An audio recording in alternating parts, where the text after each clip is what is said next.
what do you think are some of the challenges, or what separates the organizations that are putting things in production from the ones that are still stuck in pilot? Because I gave the statistics, right? 90% do not make it to production. So what do you think are the common reasons that organizations face?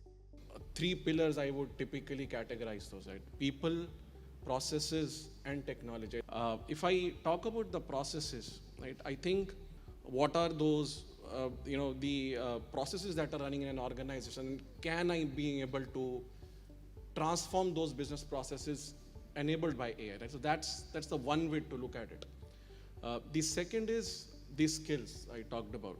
When you move on to production, you need that sustainability, you need that mechanism within your organization who should be able to take not just for one project, but being able to sustain it for a longer period of time, right?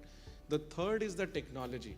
When you look at a production-based scenarios, right, it is not just a LLM model or an ML model that itself will take you from stage 1 to stage 2. There are other equal and important moving blocks that needs to be there along with the centralized portion of the ML or LLM models, which is, it could be infra, it could be security, it could be memories.